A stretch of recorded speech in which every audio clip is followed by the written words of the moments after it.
I'm Haley from Gallifrey Public Radio, a Doctor Who fandom podcast and part of the Gonna Geek Network, just like the show you're checking out now. Shows on the network are individually owned, and opinions expressed may not reflect others. Find other interesting geeky shows at GonnaGeekNetwork.com. This is the official GonnaGeek.com show. Here we're a bunch of geeks talking about geeky things. Each week we run down the latest news and happenings in the world of geek. These are your hosts for the show, Steven. But what if I'm in the mood for a T-Swift story? Chris. I've heard the X is going to give it to you. And SP. That's how we roll on Gonna Geek on Monday night. We get crazy! Gonna Geek Productions presents the official GonnaGeek.com show.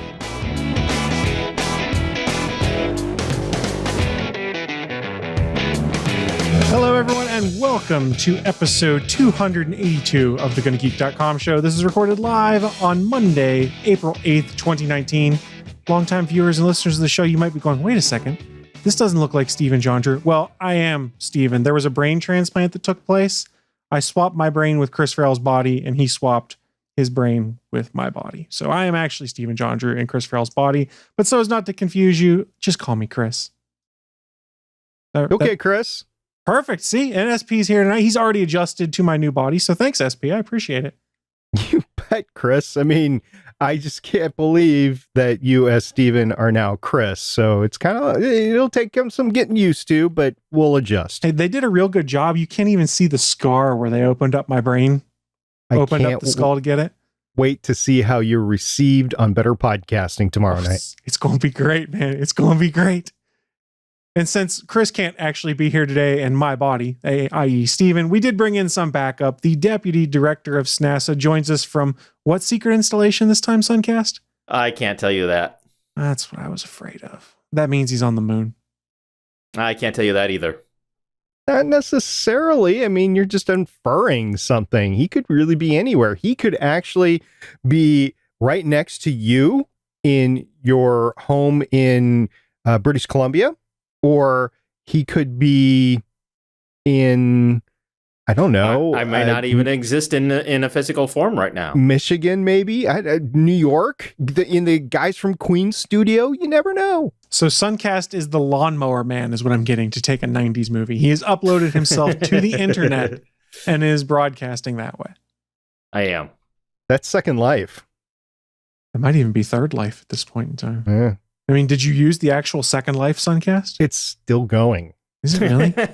Yes. Goodness. I had no idea. I had no idea. It's kind of like, Wreck-It Ralph. The first one or the second one? Either one. Fair. I have seen about 10 minutes of Wreck-It Ralph. I own it, and I desperately want to see more. I just don't ever have time. You're not really missing much. Oh, really? I heard a lot of great things from it.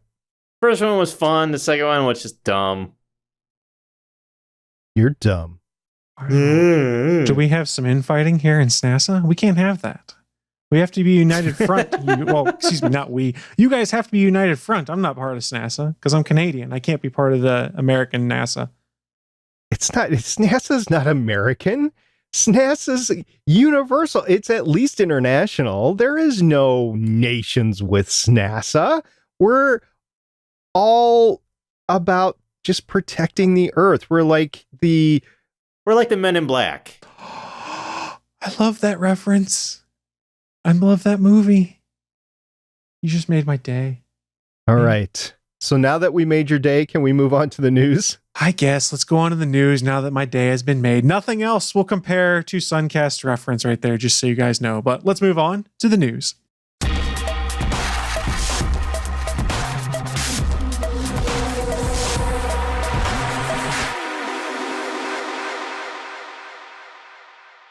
So news this week, we got some doozies for you, and Suncast wants to talk to us about the British Royals.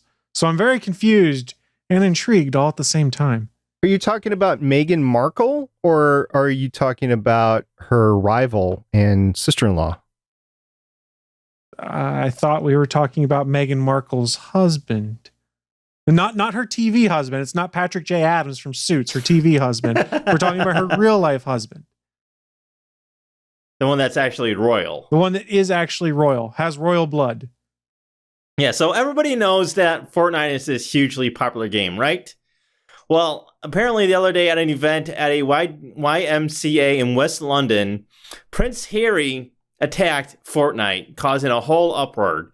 Of Fortnite, he said that game shouldn't be allowed. Where is the benefit of having it in your household?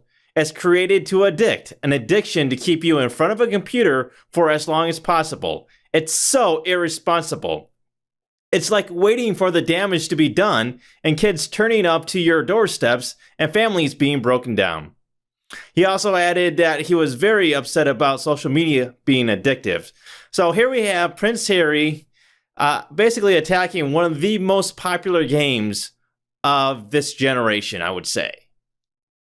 What do you guys think about this? Do you think that he's maybe right about it being too addicting, or is he just blubbering? Well, first of all, most digital things are addicting. So he's got a point there, but he might be, I don't know, 40 years too late there.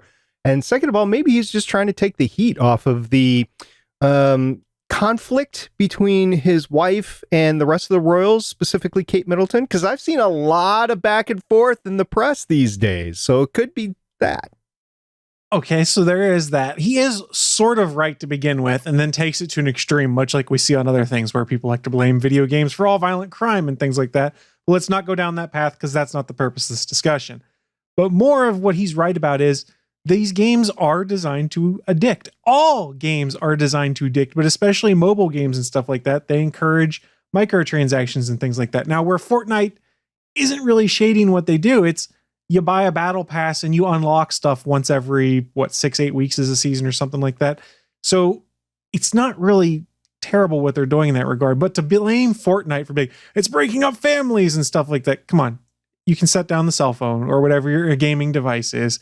It's not a problem. I played games all through my childhood. My mom would come and be like, okay, turn off the Nintendo. Time to do this.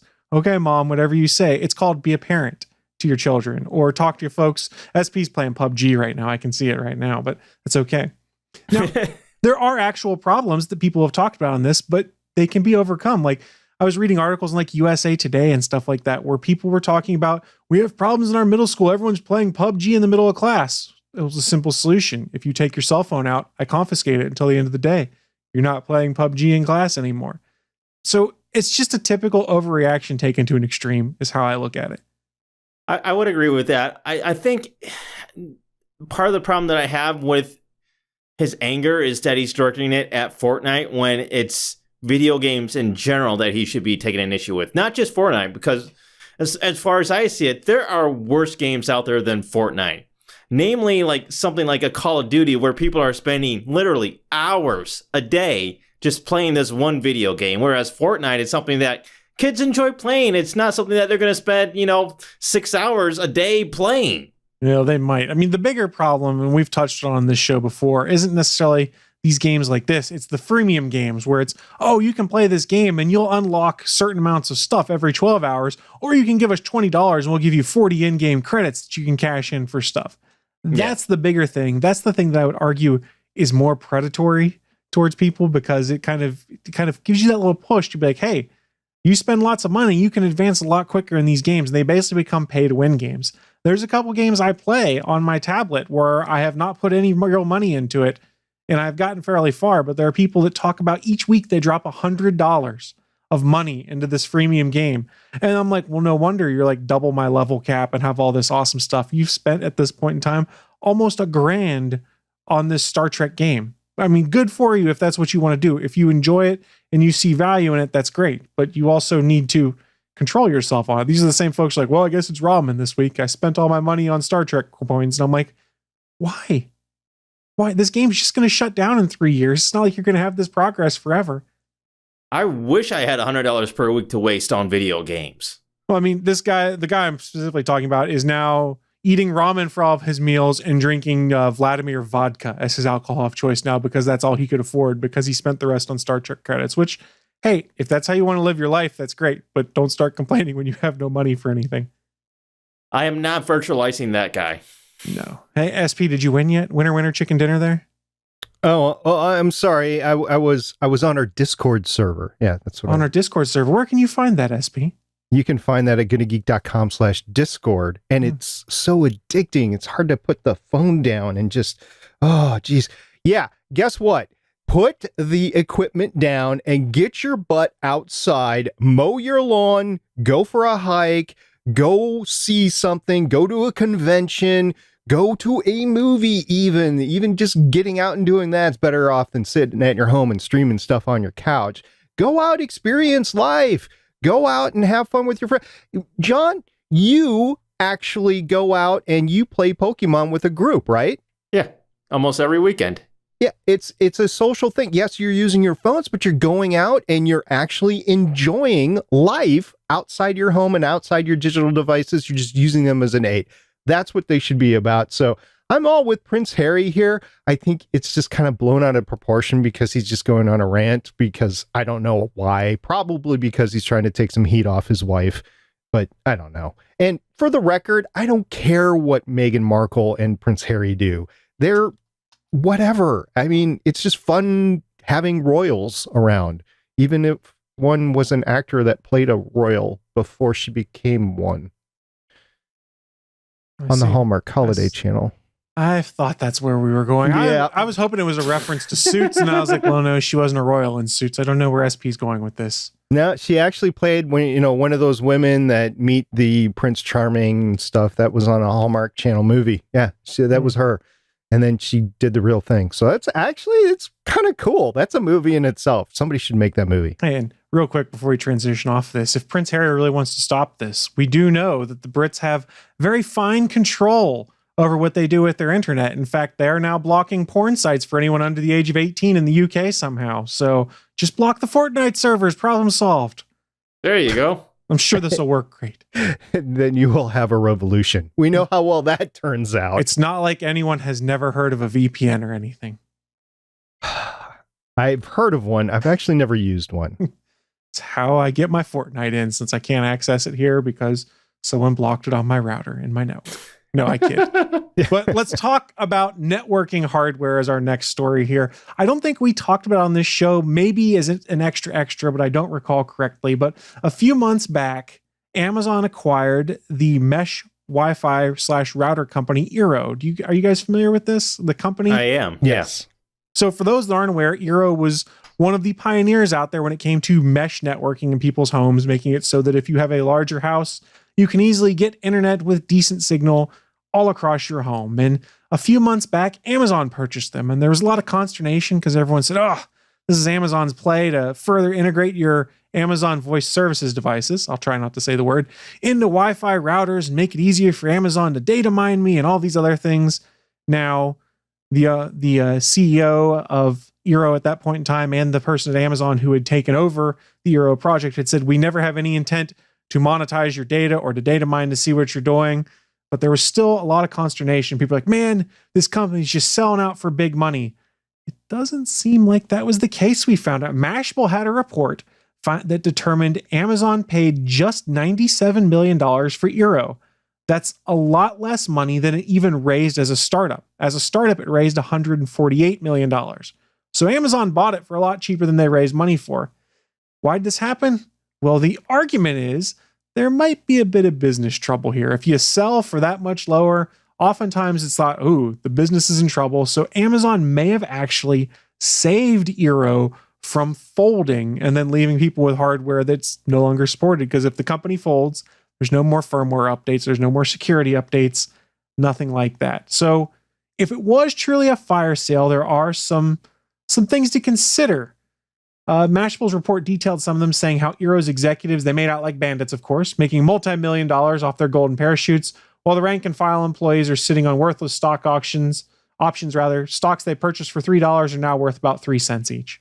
So if you're someone who is working in a startup and things like that, and you're offered stock, that's one of the risks right there. If the company folds, your stock probably not worth very much.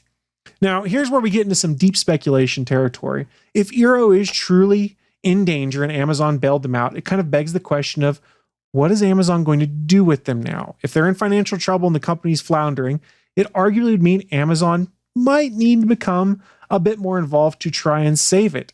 But the converse of it could be if the company continues to flounder, Amazon could look at it and say, yeah, we're not going to throw more money down the drain on this and just close the whole project.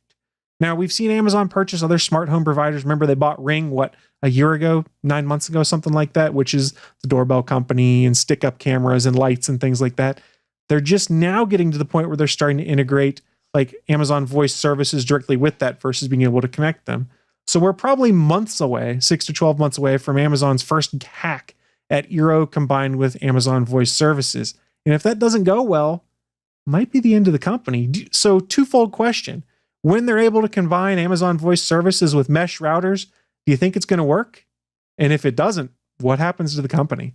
I think it will. I think we'll work on a lot of different levels. I mean, you're talking about an integrated smart home right now, and you don't have to have all the pieces. You can have just one piece. You don't have to have the whole thing.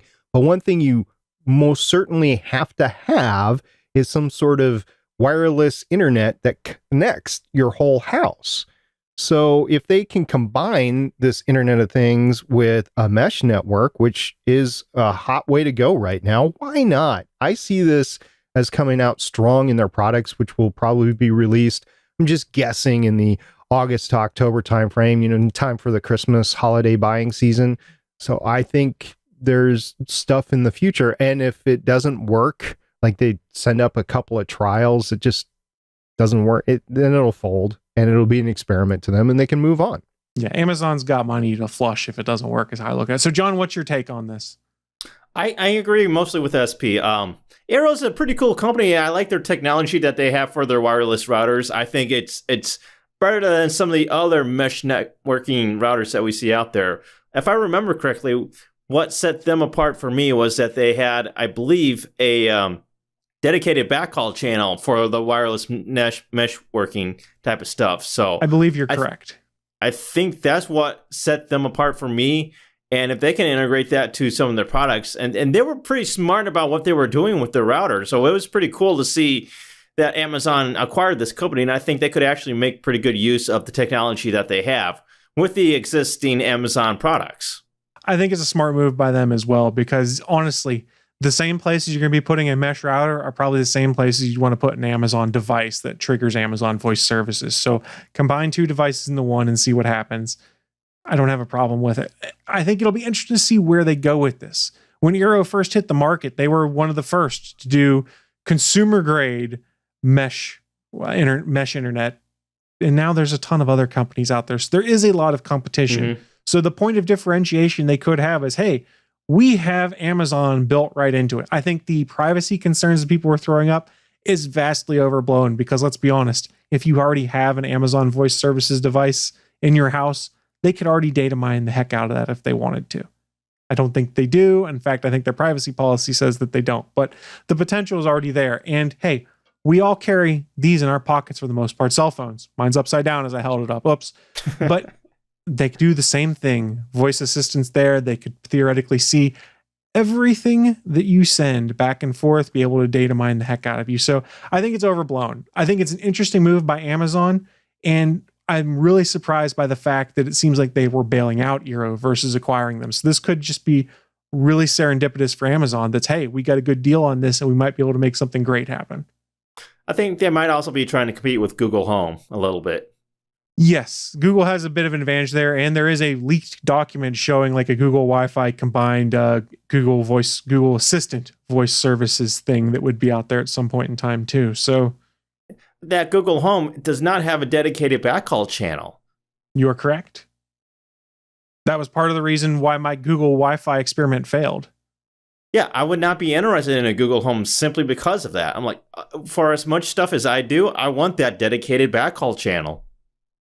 Well, so I have installed a SmartThings Hub, just to backtrack just a little while ago. And one of the things that I did is I installed some smart switches that were compatible with it, with the Zigbee. And all those smart switches are repeaters.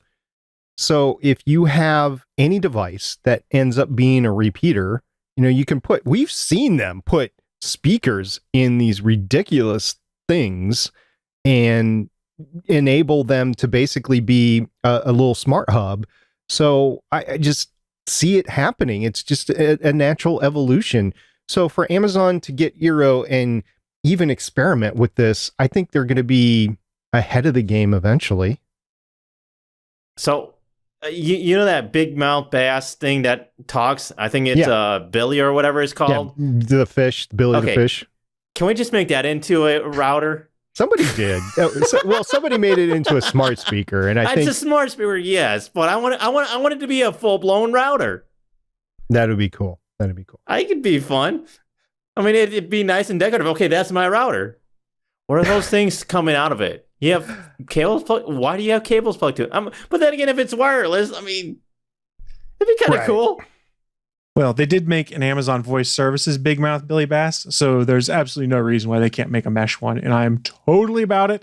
Make it happen, because Big Mouth Billy Bass is one of my favorite things from the late 90s, early 2000s. But you know what else is one of my favorite things from that time period?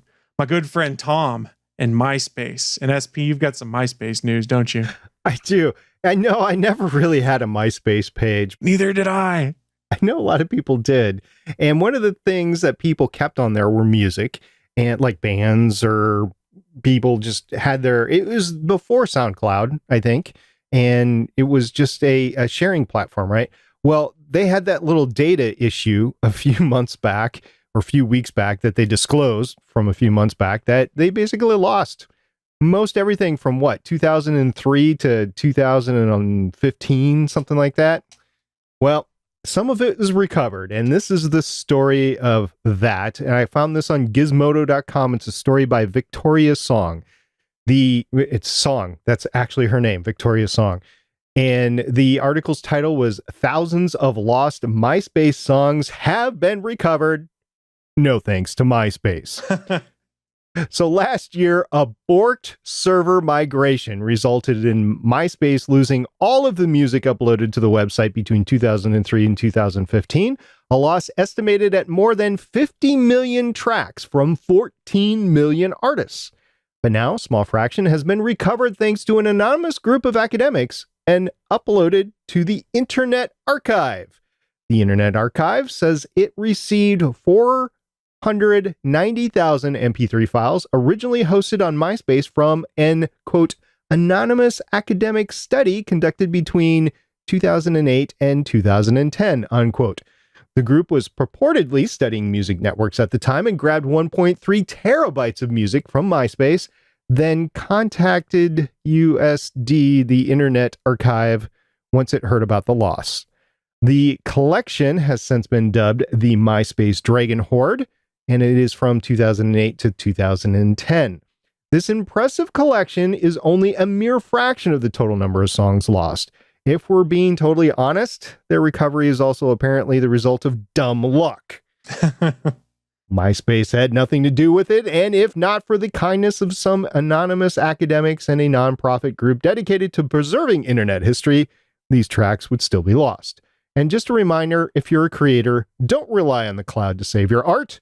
Make backups. This is something we talk about on Better Podcasting all the time, by the way, make backups. So that is the essence of the article by Victoria's Song. So you never had a MySpace page, Chris. Suncast, did you have a MySpace page? I did. I couldn't tell you what my top 8 was, though. Okay. It was all about SNASA.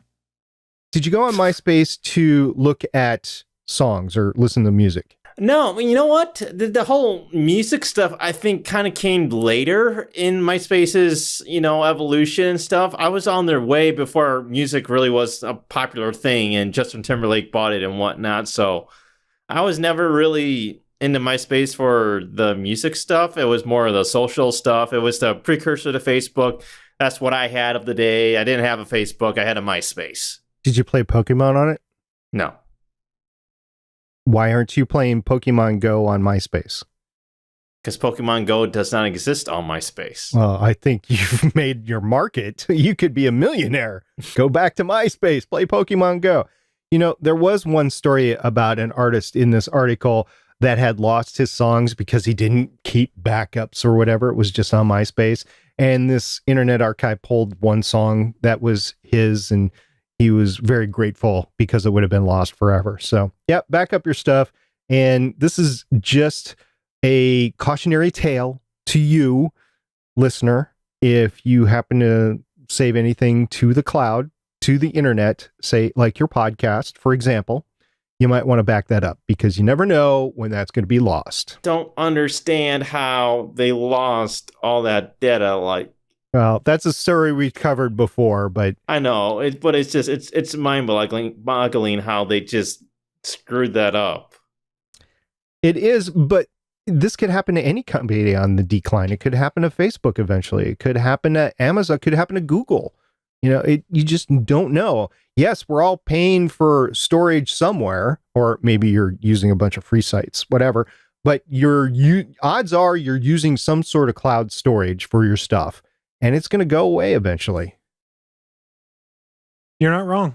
I mean, that's why there's always been the principle of threes when it comes to backup. You want to have a local backup, an offsite backup, and potentially a cloud backup. And by offsite, I don't mean you upload to a different cloud. It would be you take a hard drive and put it in your safety deposit box or something like that. Go ahead. Sorry.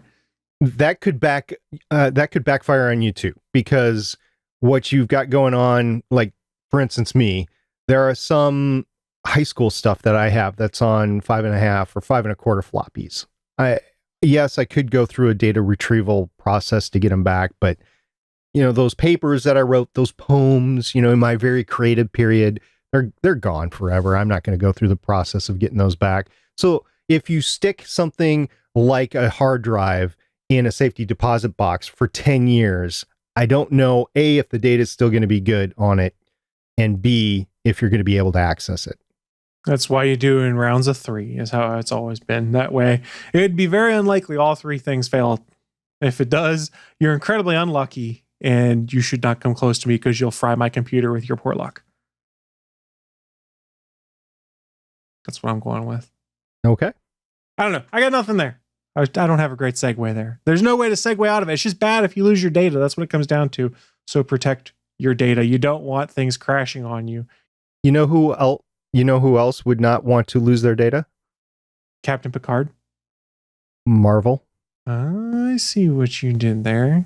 So Suncast, in our extra, you've got some news about, Marvel's internet issues that they've been causing folks. I wouldn't necessarily say that it was Marvel's issue. It was more supply and demand type of thing. So pre-sales for Avengers Endgame came out or started not too long ago, I believe, this previous week. And it was pretty much a runaway success just in pre-sale numbers. And that caused a lot of issues for companies such as Cineplex and AMC, which do online sales for movies. And they said that a lot of their websites were crashing or had virtual lines of more than an hour long and just a host of other problems. So according to Adam, which I'm not exactly sure if that's a UK company, Adam told Deadline it sold 3 times as many tickets in the first hour of pre-sales as it did for Avengers Infinity War over the same time frame last year. Pre-orders also outstripped first hour sales for Star Wars The Last Jedi. So this is pretty interesting, the fact that there's just already this much demand for Endgame. They have predicted that domestically it'll take around $820 to $850 million opening weekend. Opening weekend? That is what I saw. I was channel surfing tonight and I stopped on Extra because I saw a clip of Avengers and they were showing that. And then they said at the end of it on Extra, they're projecting $820 to $850 million opening weekend. Domestic. I don't believe it. I think their numbers are wrong, but this was not reported by me. It was reported by Extra because I looked at my fiance and went, hot damn, that's a lot of money when they said that. I mean, needless to say, this is the movie of the year right now. It'll at least be the movie of the year when it comes to money and hype associated behind it. Okay, so biggest box office opening weekends. Avengers Infinity War, $257 million.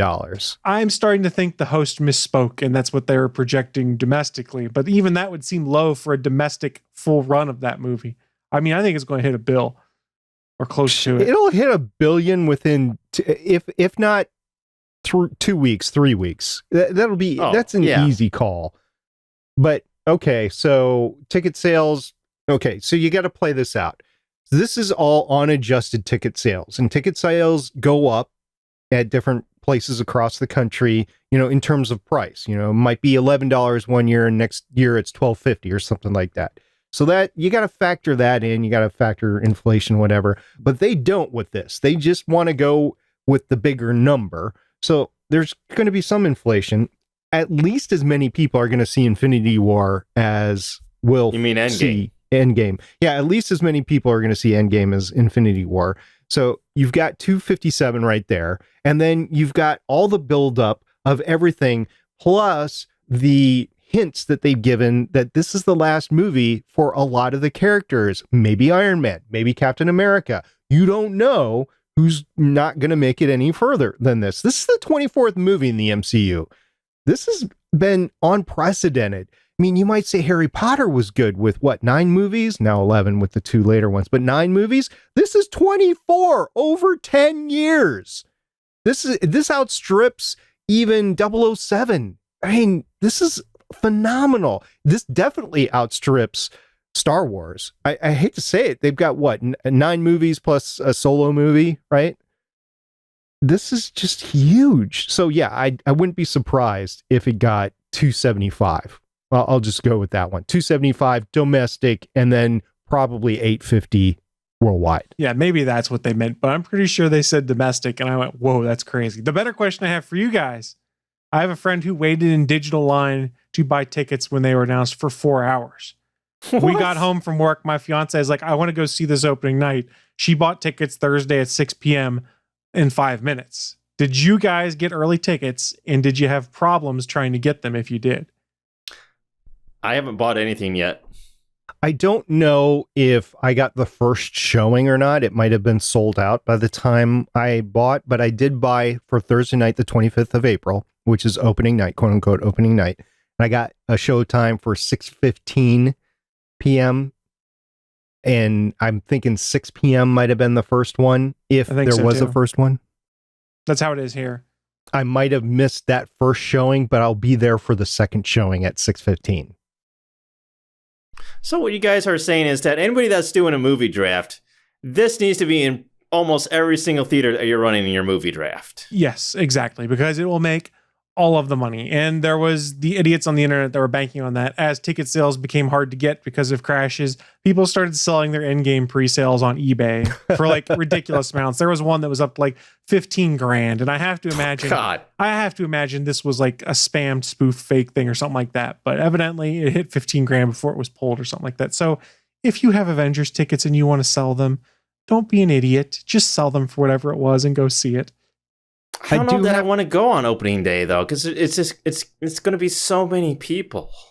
Well, that's the beauty of watching the movie on opening day. I agree with you. Matter of fact, I was going to bring this up. The only reason I bought tickets on opening day is because Chris and I record another podcast on Thursday night called Starling Tribune on the CW show Arrow. And Chris said, nah, sorry guys, I can't be there because his fiance scored tickets. I'm like, might as well get tickets then. So that's the only reason I'm watching it. Is I'm usually podcasting that night, but Chris wasn't going to be there. I'm like, I might as well. Hey, it's not like my soon-to-be wife really had to twist my arm to be like, we're going to go see this. I was like, okay, if you want to see it, let's do it. I was super excited for it.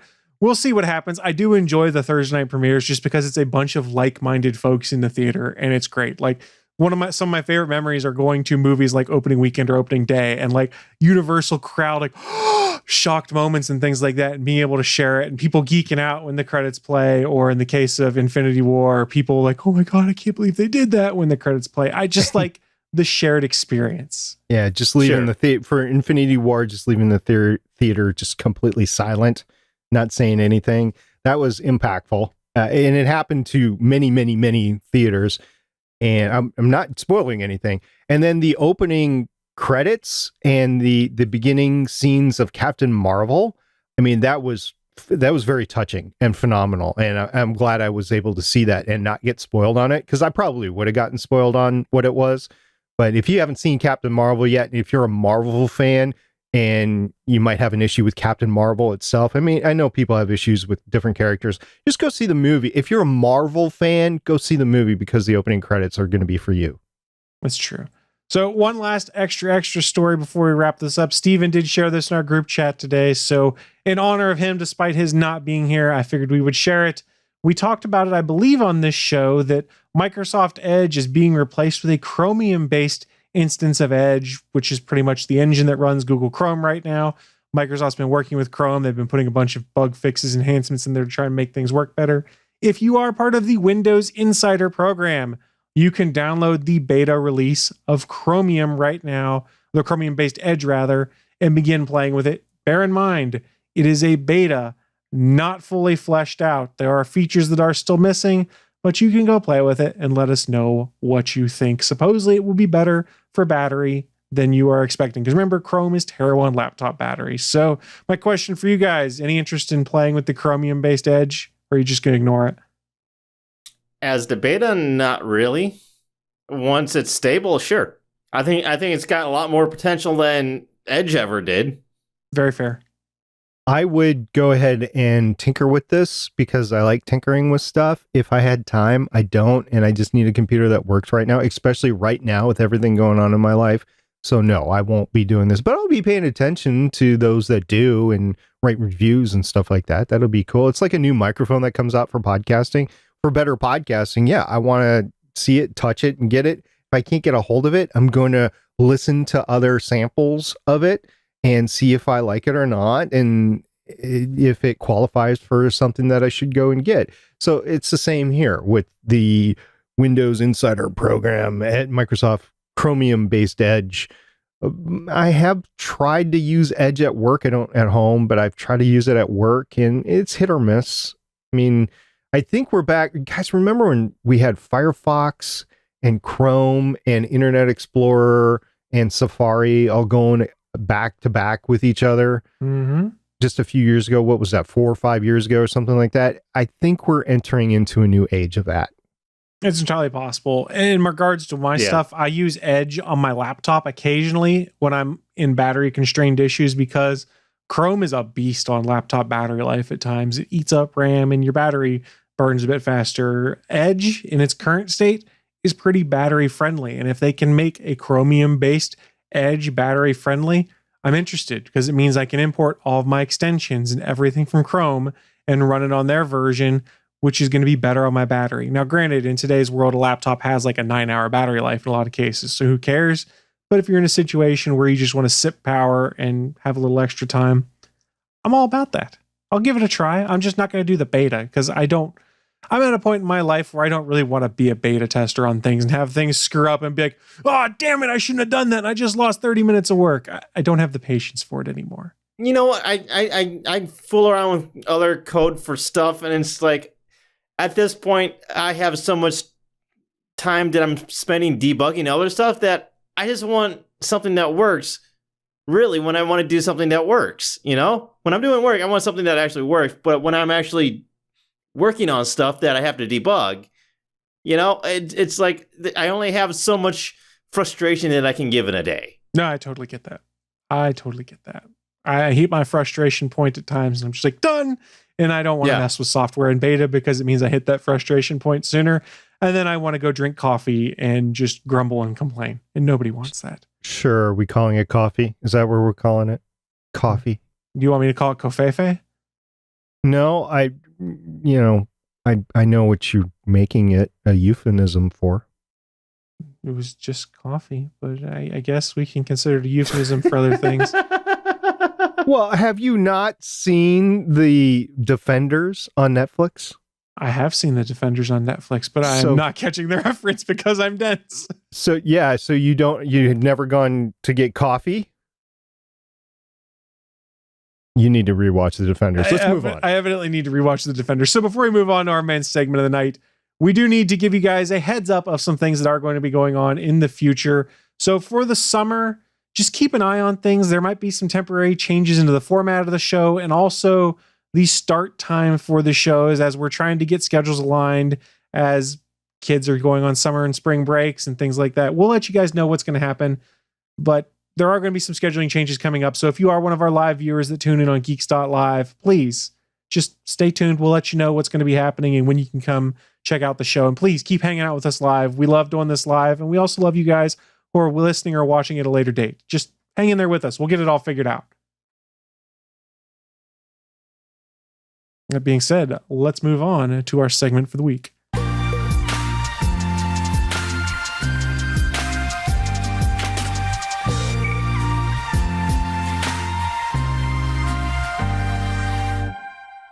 Sorry, guys, I'm not done talking yet this week. I'm going to keep talking a lot more because I'm going to walk us through this piece of things. So 2 weeks ago, as we record this, we started a new segment based on the fact that the Fox and Disney acquisition was complete. So we wanted to do some fan/fantasy casting of Fox characters, specifically Fantastic Four characters, as to who they could be in the MCU. So 2 weeks ago, we got finished with the Fantastic Four, and we got through Doctor Doom as their primary villain. This week, we're going to try and go through a few of the Fantastic Four's big bads and maybe touch on one or two of the X-Men for some opinions of who we think would be interesting actors rather, to fill those shoes. And in a lot of cases, they're awfully big shoes that will need to be filled. So let's start things out with some Fantastic Four stuff. First character from the Fantastic Four is Galactus, the Devourer of Worlds. Now, we saw him in the second Fantastic Four movie by Fox. He was a giant cloud, nothing like what he is in the comics. If you've seen the comics, he's a big dude in a blue and purple suit with a giant headpiece that literally eats worlds to survive. He is a giant. So we would assume that in our MCU, probably going to be CGI based, or a dude in a mocap suit where you get to see part of his face. So there's a lot of options for who it could be. And I will say, when it comes to Galactus, what the cartoons had taught me was I expect like a big, potentially booming or at least remarkable, noteworthy voice. So when I say, I need a really good voice actor to play this role, I think of none other than the Jedi Master himself, one Mark Hamill. He's a phenomenal voice talent. We know he's done the Hobgoblin. He's iconic as the Joker. He's Jedi Master Luke Skywalker. I think it'd be really interesting to get Mark Hamill pulled into the MCU, use his voice for this. And remember, this is Galactus, a cosmic character, one that James Gunn probably wants to play with. And James Gunn did have coffee with Mark Hamill about a year ago, talking about how to bring him into the MCU. So I'm totally in if Mark Hamill wants to be Galactus. It's interesting that you bring up that coffee story, because they literally bumped into each other having coffee because they live on the same street. So Yes. I remember that story. One thing I'll say about Mark Hamill, if they end up using not the voice, but his actual body, I don't have an issue with his body type or anything. The way he acts, I don't know if it's really menacing enough to be Galactus. Okay, that's fair. You're right. His voice is amazing, but I just don't see, when I've seen him as the trickster, when I've seen him in the latest Star Wars movie, it doesn't seem like somebody that's menacing. And it's not because I'm thinking he's the little nice Luke Skywalker. It's just because he's not coming off as determined and I'm going to die around him sort of thing. I mean, yes, mind games, absolutely, but not menacing. That's fair. I do have a suggestion then for my second pick. If you want menacing, Bryan Cranston. Let's go Walter White. If you've seen Breaking Bad, you know Bryan Cranston can do menacing. That could be interesting also. Plus, he did Zordon in the last Power Rangers. So he's used to doing voice work and CGI work. Make it happen. Those are my two suggestions. Bryan Cranston might be good. Now, I have not seen his, ultimate role that you're talking about with Breaking Bad, but from everything I've seen and heard in reviews, he could pull it off. I just don't think he's got the deep booming enough voice. I mean, he's menacing, I'll grant you that, but the voice is just not there. What do you think about that, Chris? Am I off? I don't know. I think he could do it, especially he had to do the booming voice to do Zordon in Power Rangers, and that was enjoyable. So combine that with the menacing Walter White effect. I think it could be interesting, but I'm willing to be proven wrong by some alternative suggestions. So guys, feel free to counter my selections.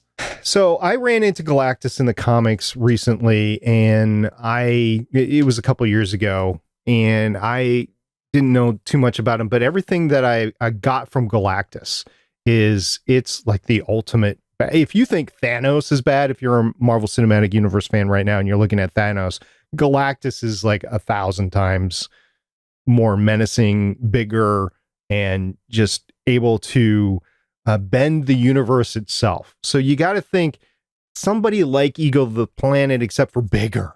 And I ran into some names that might qualify, might not, but these are the names. And I'll go from least to most dear. Basically, I've got 4 names, and I'm just going to name them off. So the last name is the one that I really would want to see as Galactus. So the first one I'm going to say is Bruce Willis. Armageddon. That's all I got to say there. The next one that I'll say is Ed Harris. And yeah, Ed, as he's getting older, he's not buff or anything, but he's definitely got the menacing and the voice for it. The next one that I'll say is kind of in the same boat, but I can buy Peter Weller. Ooh. Yeah. See, now we're getting into the really good stuff, right? Yeah. And he's done stuff recently where you're like, oh my God, he'll go into a room and you're like, I'm scared to be in this room. You go away. Why are you even on this planet? And the last one that I'll say, which I think would be a little bit ironic, but Liam Neeson. Interesting. I like Weller more. Okay. Yeah, I agree. I think part of my problem is that Neeson is a little bit overdone these days, I think. Mm-hmm. Yeah, like I will find you, I will kill you, that sort of thing. Yeah, Peter Weller is a little bit more menacing where he doesn't have to say he's doing that stuff. You just know he's doing that stuff. Mm-hmm. And he's got good guy and bad guy credits, as Liam Neeson does too. And he can swing back and forth between the two of them. Yeah. Suncast, what do you got for us? I'm sure you've got something crazy because some behind the scenes here, guys. Suncast kept his to himself to surprise us with them, so we have no idea what he's going to bring up. And I'm expecting something interesting. Let's put it that way. It's interesting. So I don't have like a whole list like you guys. So I just have like 1, maybe 2 for each of the cast that we're going for here. So for Galactus, I chose Baby Herman from Who Framed Roger Rabbit.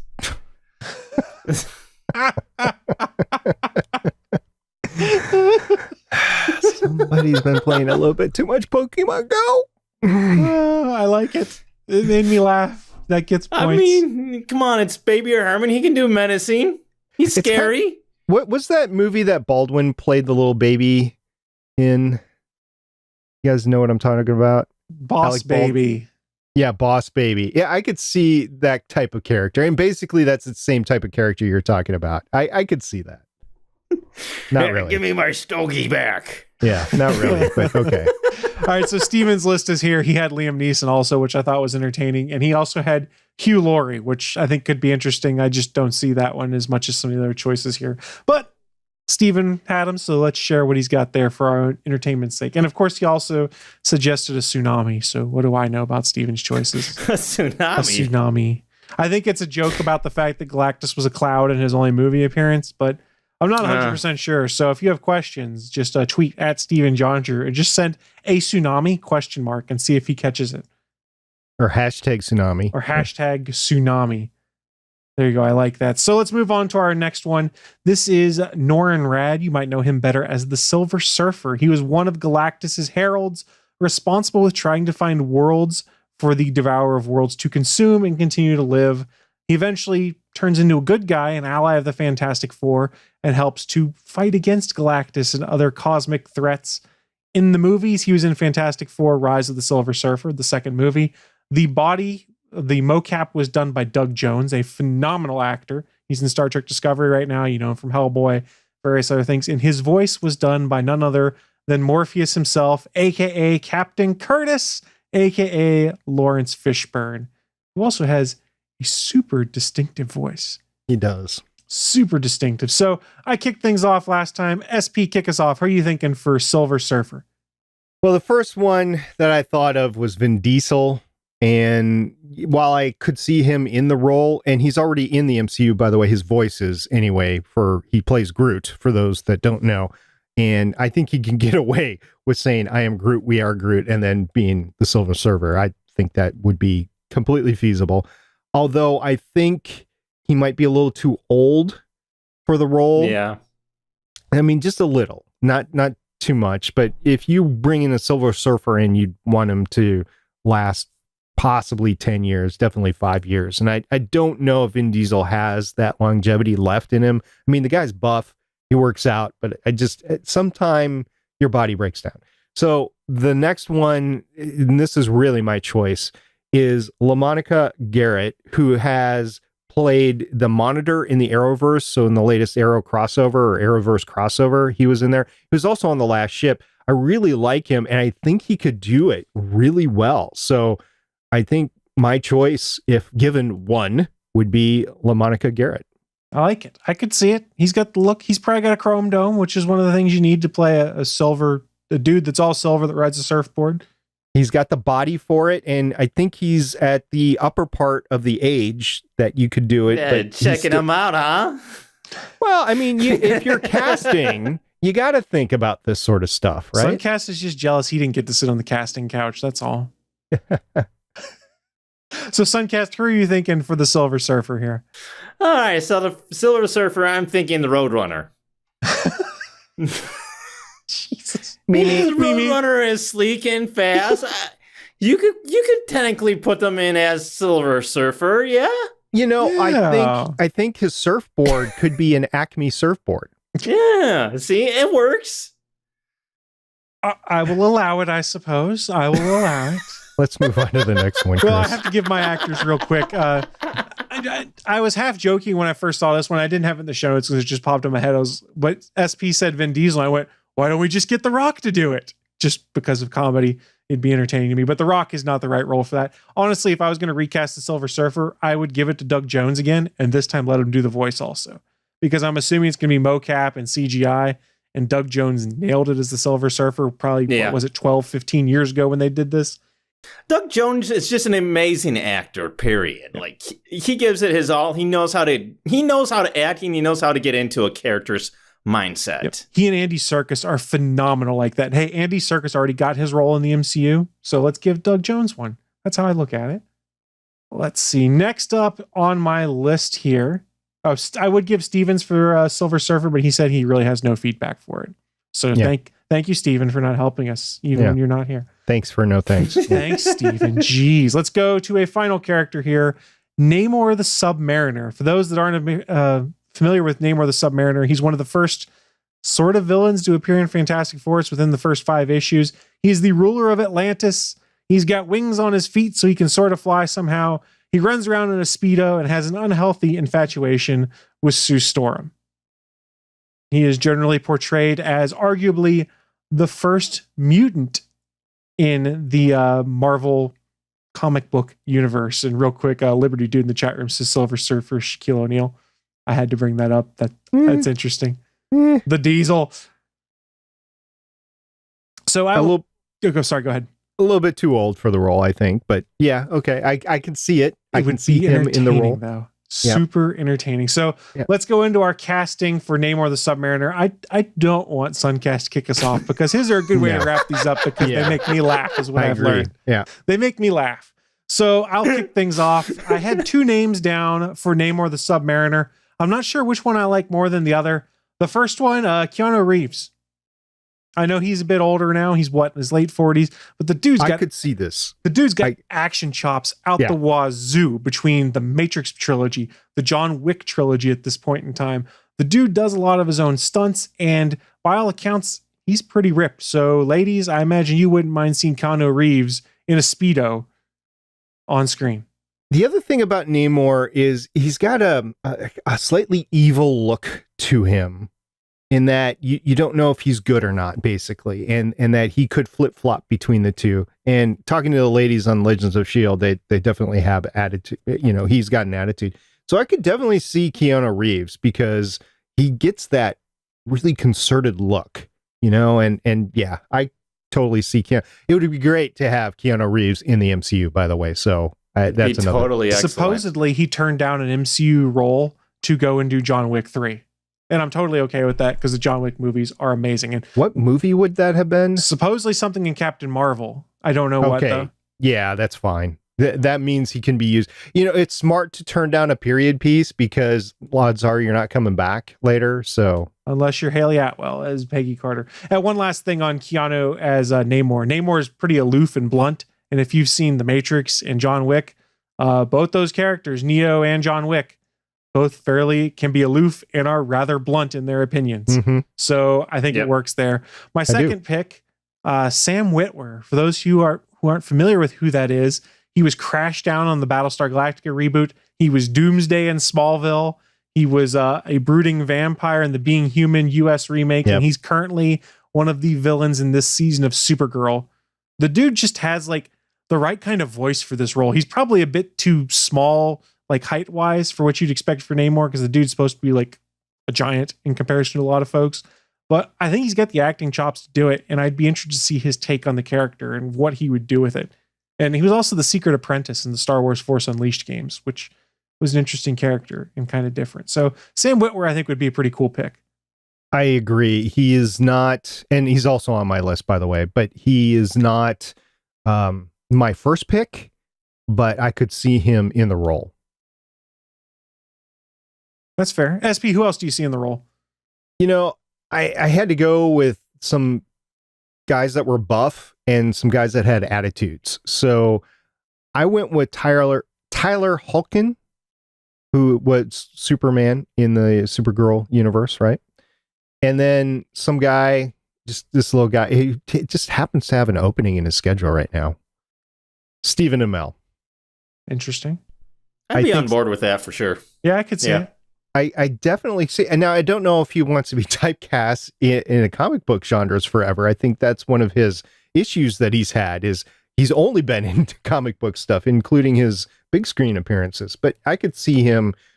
Another thing that would expand his cred as an actor, by the way, is if he would quickly do a Hallmark movie before he leaves. No, I'm serious. If he did, because that would show him in a good light. You know, one of the things that I saw was Brent Ward, who was an absolute, a-hole on Agents of S.H.I.E.L.D. He played the nicest guy in a Hallmark holiday movie this past December. And it was in my favorite movie. They had 36 new movies or whatever. It was my favorite movie the whole year. And that is saying something. And You watched all 36 of them? I think maybe one or two I haven't, but the rest I did. And you better get on that. Well, it's I've got so much to watch now. So, and I have a couple of months before they start again. So yeah, I could see Stephen Amell doing it, and I could see all these doing it. So Chris, who did Steven put down? So Steven had two picks. First being Leonardo DiCaprio, which I don't necessarily see myself, but Steven said he has a wide acting profile and, quote, plus he totes spent time in the water on screen before. Heyo. I'm assuming that's a Titanic reference. It's definitely a Titanic reference. I don't see Leonardo DiCaprio as Namor. And his other suggestion, and I'm going to quote him again, is Terry Mother Effin' Crews, in his own words. I think that'd be hilarious. I think it would be hilarious too. I think Terry Crews could also be an interesting Ben Grimm if we go back to 2 weeks ago. Yeah, it'd be good. Yeah. So I'm scared to ask, but Sudcast, who do you see as Prince Namor, the King of Atlantis? Oh, you're gonna love this one. Foghorn Leghorn. But he's owned by Warner Brothers. We can't do it. We'll make it work. Oh dear Lord. I mean, it's not like Spider-Man where they're reaching over into another studio to bring a character that was previously Marvel owned in because Sony can't deal with the character, right? It's not that. It's that it's owned by a completely separate and competing movie theater. Yeah, that would be problematic. I like the spirit with which you chose your picks. In the chat room, Liberty Dude, I believe, had suggested Zachary Quinto for Namor, which I think could also be interesting. It would work. Sylar or Spock, But see, this is the thing, is that we can talk about this until we're blue in the face, come up with names, and they're just gonna go and do whatever they want, and it could be some guy that we've never ever heard of before. You're 100% right. Let's go look at the MCU casting. There's very few of them like, they're gonna cast this guy, and I've been right. Well, let's back up a second. Let's go back to last week. I wanted to bring this up. Thank you for giving me the short opening.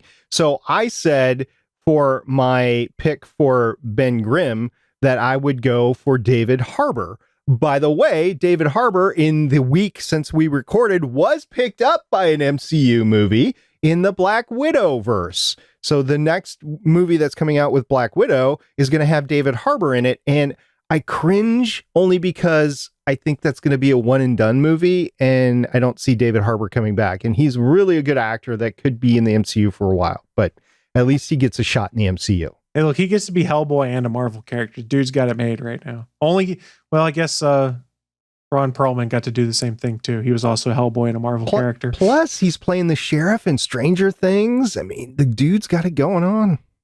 He is amazing in Stranger Things. That's what I've heard. I have not yet seen it. But I think, guys, that is going to wrap up our fantasy casting effort for this week. We get really in-depth in this. We only got through 3 names, but we are done with the names I had pulled aside for the Fantastic Four. So probably about 2 weeks from now, depending, schedule permitting, we will come and revisit this. We're going to talk about some of the X-Men and the 3 names we have pulled out now. So if you're listening to this or in the chat room, you can start thinking about to be able to chime in when we do it.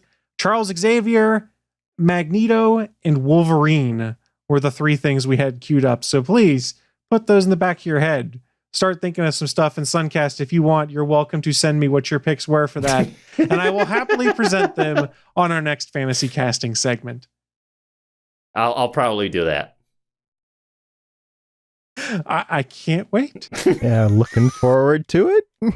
And you know what else I can't wait to do? Let's tell you guys about the Gonna Geek Network, where you can find a variety of shows streaming live all the time. You're probably watching this show on geeks.live right now. If you scroll down to the bottom of that page, there is a calendar of all of the live events we have upcoming. So please feel free to come check out some other live shows and tell them that the Gonna Geek Show sent you. So, SP, anything you wanted to bring up this week? Anything you wanted to share with folks before we shut this thing down? Yes, in the past week, we have actually introduced a new podcast to the network. If you haven't had a chance to check out Play Comics, please go ahead and do so. They are new to the network. And Chris, not you, Chris, the Chris on Play Comics. I'm Steven. Yeah, well, but you've trained us to That's true. Call you Chris. So Chris on Play Comics, he goes ahead and brings in somebody to talk about a comic-based video game, and it could be like a 20-year-old comic-based video game, whatever. And then the comics behind it. It's actually an interesting thing, and he has a lot of fun actually producing the shows, and I look forward to listening to the next episode. Well, there you go. Thank you, SP. And Suncast, you join us so often. You're like an unofficial part of the show, but we really do appreciate you coming and joining us. So why don't you tell us where people can find you on the internet and what all you've been getting into lately? So you can basically check out where I work, gfqnetwork.com. I produce a lot of shows over there. Right now we're doing a lot of wrestling content because yesterday was WrestleMania, which was just insane. I think it was Bret Hart got attacked when he went into the stands. That was insane. Yeah, at the Hall of Fame show. It was crazy. Yeah. So if you want to check out any of the WrestleMania covers that we've got, it's over at gfqnetwork.com. Awesome. Well, again, thank you so much, John, for joining us. We always do love having you on the show. And I, for one, can't wait to get more of your fantasy casting picks in because they make me chuckle. And really, I need some good chuckles in my life. Yeah, I just thought I'd have fun with it. We could send you a chuckle doll. No, that sounds creepy. But on that note, it is time for us to start shutting this thing down. So once again, thank you so much for everyone joining us this week. I'm Chris Farrell saying, I love John's fantasy picks. And I'm SP saying, thanks for coming this week. We'll see you next week. I'm Suncast. Procrastination is the art of keeping up with yesterday. Bye.